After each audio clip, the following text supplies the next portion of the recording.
Well, just 2 more games for you to wrap up the third round action here at Reds Bar, Stage 2 at the Kazoo UK Open.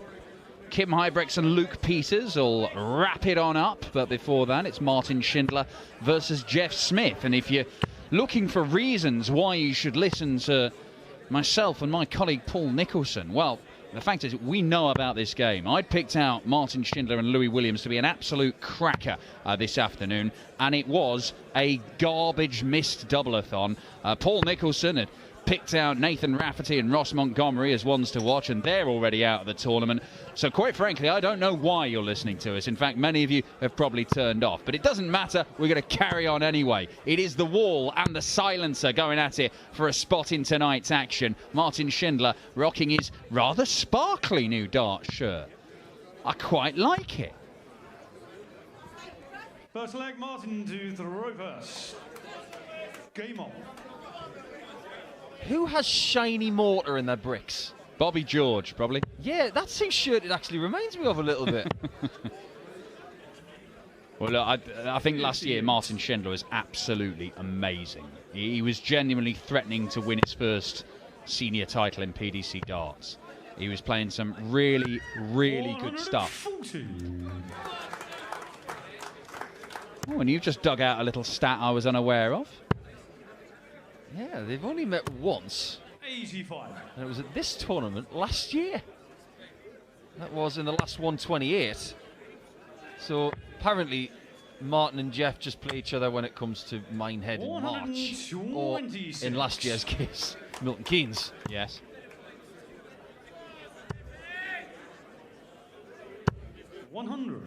This tournament is already better than last year's. You and I were doing board 2 last year, and it was great, don't get me wrong. But having fans here and being surrounded by all of these darting people, it really is so much better. Well, that's it. Look, it's the variety, isn't it? I mean, the thing that makes the UK Open great is that you've got multiple tournaments rolled into one, effectively, and the playing in the different stages. And some of these guys are playing 3 different stages in the same session.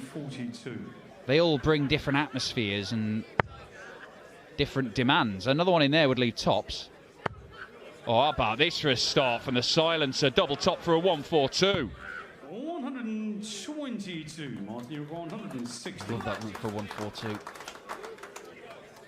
It's not the only route for 160, this. Could, of course, have gone bull if you wanted, but Smith for double 10. Very measured in approach, bends the wire. Can't afford to go low here. On the first leg, plants it in the green and finds the mark. Second leg, Jeff to throw first. Trying to do better than his World Cup teammate did on this board a little bit earlier on, because Matt Campbell had no joy whatsoever. Yeah, real disappointment for Matt Campbell. The year has not started off in the manner that he would have liked after getting his spot on the PDC circuit. Unlike Shindy last year, who, having come through Q School, was brilliant. We've not quite seen him start this year in similar fashion. But he could ignite. Beat Louis Williams on the main stage earlier, with Louis missing pretty much 20 darts at double in that match. Shindy missed well over a dozen himself. Even though Martin is not playing at the same level as last year yet, what is encouraging is that he's still inside the top 30 in the averages. And he's still averaging over 94 for the season. That's really useful. Yeah, I mean, it is good. It is good. I just think that last year, so often we were seeing him, last 16's quarterfinals. I think he had a couple of semi-finals. He just really felt like he'd taken a big step forward with his game. He was playing well at the back end of the year that he lost his tour card. He just narrowly missed out. I would think as well that if you spoke to Martin before today, if you asked him how he would categorise the season so far, he would say missed opportunities. The people he's lost to, Stephen Burton in Players' Championship 2 when he'd already won 3 games, that's a missed opportunity. He lost to Connor Scott in round 2 in the next Players' Championship, and then he lost to Jules Van Dongen in a first round match the last time in PC4, and he really should have won that game. So the season could have been a bit better than it actually has been already. So All he can do is affect what is next, and tops is next. On the second Gorgeous leg, from Schindler. Schindler. To equalise at 1-1. Yeah, really nicely done. To break straight back. Did you ever see Martin Schindler as a steward at the European Tour? Do you remember him wearing the uniform? No, I don't remember him. I knew he did it, but I don't remember seeing him. No, I didn't see him either. I remember him making his Euro Tour debut. Yes, against Raymond van Barneveld in Dusseldorf, the Maritime Hotel. Oh, yes, Jeff. 171 to lead off in leg 3. Such a lovely switch that. He uses the 17s as a switch, maybe more than anyone. Oh, I know you like that as a switch, don't you? Yeah, I do. It just makes more sense. Because if you get the 51, you're taking the 1 off the end. If you get the 17, you turn the end number into a 4. 100. And in both scenarios, you can stay straight. You don't have to fiddle around with 19s or 18s or even 17s again. It just makes so much sense. Yeah, and whereas if you go to the 19s, yeah, if you hit the treble, you're fine. If you hit the single, that takes you down to something with a 2 on the end, and then you can find yourself in positions where you cannot leave a finish with your next 3 darts. 60. It's a very important year for Jeff. If he retains his tour card, then he may have a very big decision to make as to how he gets to the next level, because the clock is ticking.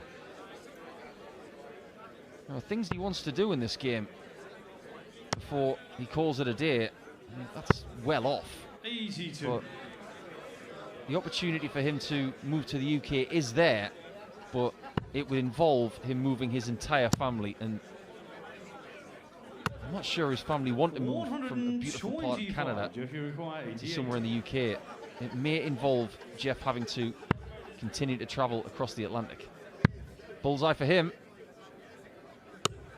I think he went for the double 18 there, you know. He throws it high just on the off chance, because it goes double 18, you got double 16. I really like that as a shot. As Shindy lines up double 16 and pins it and goes into the lead. Yeah, I think because so often you see people going for the treble, and it's a narrower segment to aim for. They might miss the big number entirely, don't even get a shot at the ball. But if you go high on that double 18, you've got so much more leeway, much wider part of the segment. And look, you don't have to go straight at the double. It's a happy accident if it goes in. I mean, it's an ecstatic accident if it goes in. But you're less likely to miss the double entirely. It's a nice, safe 18 with the added bonus of a really nice double at the end of it if you do happen to catch the double bed. Do you know much about Canadian culture and things they're known for? Mounties, maple syrup, ice hockey. Ice hockey is on the money. I don't know any Canadians that don't like ice hockey, that's for sure. Curling. They don't mind a bit of curling. Yeah. They're not as good at it anymore because, let's face it, the Brits and the Swedes are pretty much at the top of the game in there. But Jeff taught me a lot about seafood. He took me to a lobster factory in New Hampshire when I went to stay with him almost 3 years ago now. He had me pick up a 17-pound lobster. 17-pound lobster? Enormous thing it was, and it was still alive. Blimey. It was almost the size of Darren Webster. That's But he also taught me about donair sauce as well. It's not something you can get in this country, but donair sauce, boy, is that stuff nice. You know, he was telling me about it. It's like a sort of, you put it on a kebab, right? Yeah. Yeah. It's naughty.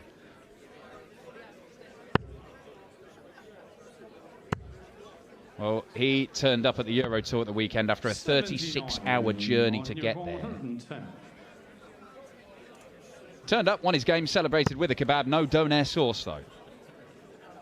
Schindler can't find the treble 18 that would have left the double 18. 58. Jeff 74. On a 2-darter that should mean he gets at least 1 dart. Well, he gets 2 darts at the double. Nicely done, double 10. Level game. Really interesting step to the left there. Away from the centre of the oche to go for the double 10. It's almost as if when he's been in the practice room, he's noticed that shots at double 10 have been going a certain way. So he's made adjustments on the fly there, and it worked. But Schindler, starting leg 5 with a maximum, He's looking pretty calm and composed. 100.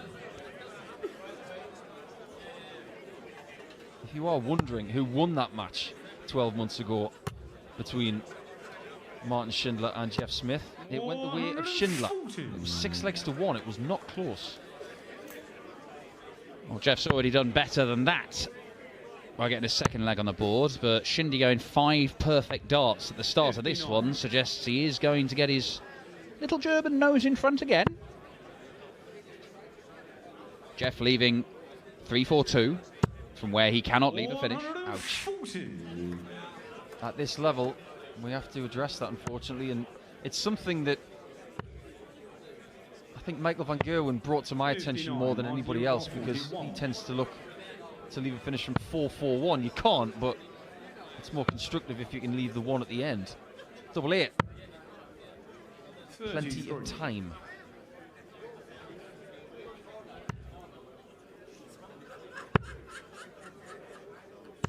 $60. Martin, you require 8. Down for double 2. Madhouse. Well, if you're going to miss there in that instance, I guess. There was no rhythm there. There was no rigidity in the movement of the arm. That visit was puzzling. 170. And now you've got to hit it after that approach from Jeff. Deja vu. Double 1. Wow. This leg was just ready to be rubber stamped. And Smith is looking at his favourite double. Double 18. 35. That could be a huge chance missed to get a break of throw. Schindler is one lucky boy. Well, this is the 3rd time he's come to the Oki wanting 8. The 3rd time he's missed inside on double 4. The 3rd time he's missed inside on double 2. But 3rd time lucky in the madhouse. And he chastises himself with a slap on the wrist. But he does go into the lead again.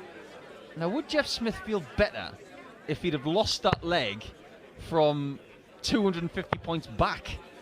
It's almost worse to get a chance and not take it, rather than just get annihilated in the leg. I mean, the number of times you see players who get a chance to break, don't take it, and then are immediately broken themselves.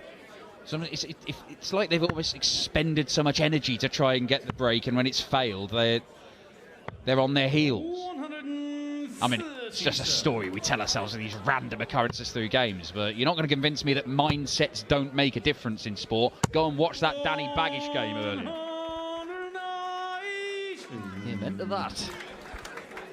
We talked earlier about Leung Kai Fan and his strong spectacles game. Throughout Jeff's career, he's had some good ones too. When he made the Lakeside final, he was wearing those wrap-around numbers. I thought they were really sharp. Yeah, they were. You're getting into Royd and Lamb territory there, aren't you? Jeff, you require 130. Well, the little fish. Man knows his big lobsters. Oh, no, doesn't need to go. That's fair enough.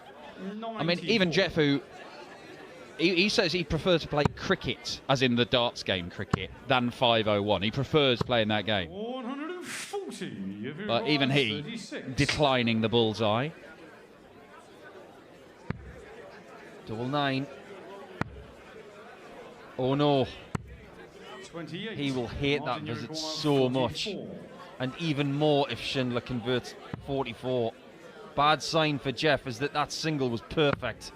It's always a sign when the single is good. And it's 4-2 when it could easily have been the other way around. Well, that period of 2 legs there, Jeff Smith could have won one of them because Shindy was throwing it away. And then Jeff has just thrown one away right back at him. Schindler's won them both. He's 4-2 up. He could be 4-2 down. That's good cover shooting there. That's when you do see Jeff Smith use the 19s if he's going to go there twice.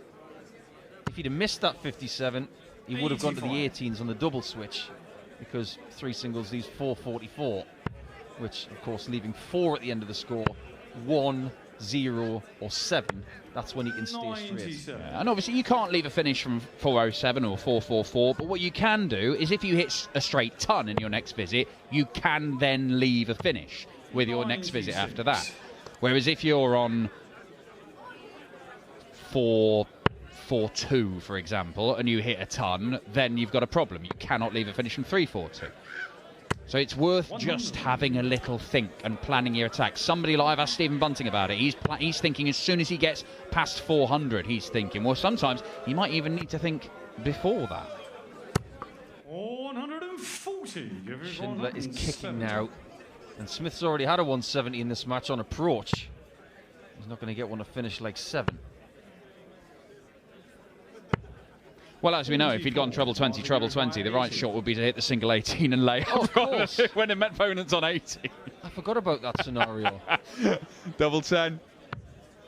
Double 5. And there it is, 5-2, Martin Schindler, who is running away with this game, but the key moment. Leg 5, leg 6.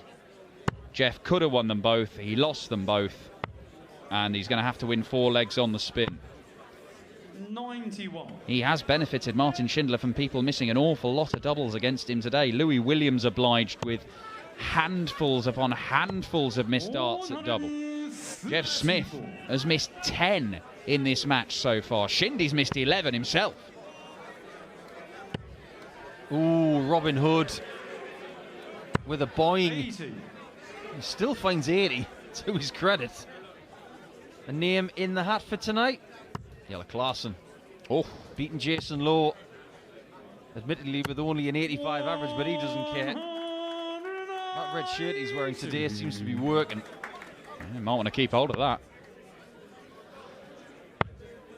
Jeff Smith struggling to keep a hold of Martin Schindler. 93. A decent setup shot here for Shindy, and it's going to be a great one, isn't it? Well, after that first dart, he'll be disappointed, but he still is potentially 2 darts away.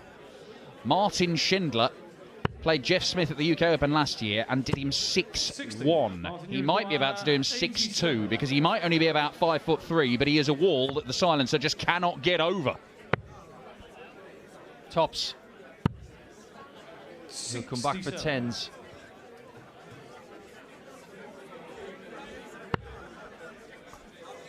Jeff will be cursing the name of Martin Schindler, providing Martin does find this double 10 or the subsequent points thereafter if he splits it. And he does find double 10 to get another win over the Canadian in this tournament. It's a different venue, it's a different result, but the wall will be in the hat for tonight. He's done all of the work this afternoon. Jeff Smith can't find his way into the next round, but the wall will be there and he will be dangerous. Plenty of names in that hat, but we have one more game for you this afternoon. It does involve Kim Huybrecht. He's playing his first game of the day, but Luke Peters, he's played more. Will it be a factor? Stay with us to find out.